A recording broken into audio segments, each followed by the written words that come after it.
Hello, everybody. My name is Dustin Browder. I am the lead designer on a little game called Starcraft 2.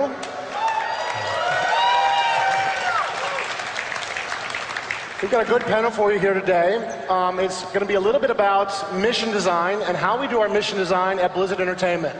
We're going to take you through our design process, talk about some of our design philosophies, show you some of the tools we use to create our missions, at the same time realize that all of these tools are going to be released to you, the community, and we'll give you a little bit of an example at the end, a little bit of a teaser at the kinds of games you guys might be creating in the years to come, the kinds of games we'll all be playing on Battle.net in the years to come in Starcraft 2.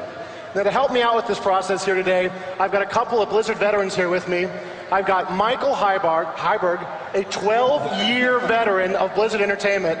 Michael has worked on Starcraft, Starcraft Brood War, Warcraft 3, Warcraft 3 Frozen Throne, and World of Warcraft.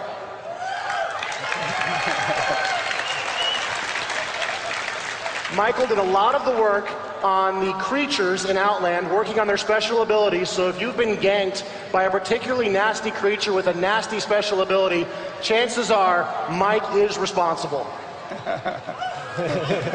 I've also got Matt Morris, another 12-year veteran of Blizzard Entertainment. Matt has worked on StarCraft, on Brood War, he's worked on Diablo, Warcraft 3, Warcraft 3 Frozen Throne, and on World of Warcraft. All right, so I'm going to get this started here, and I'm going to turn it over to Mike, who's going to explain some of the sort of history of Blizzard Entertainment's real-time strategy games and how these missions have come to be.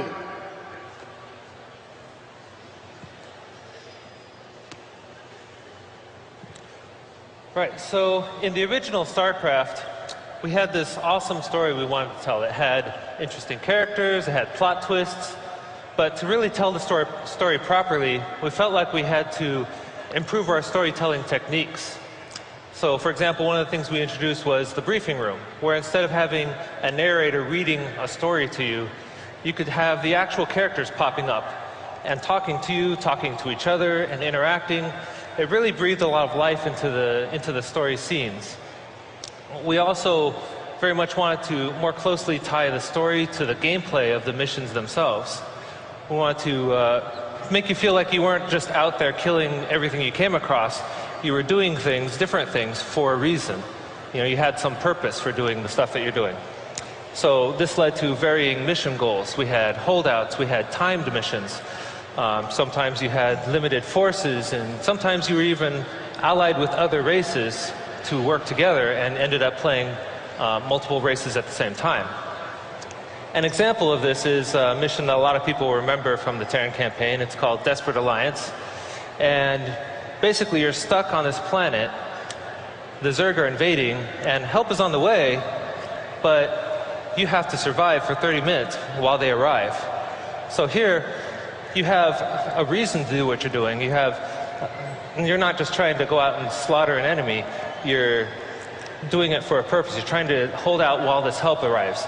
And you're actually, the gameplay of the mission itself is not about building up a massive force and crushing something. It's about building base defenses and placing your troops in positions to intercept the enemy on their way in. It was a very different style of game for us. We also noticed that we started to need unique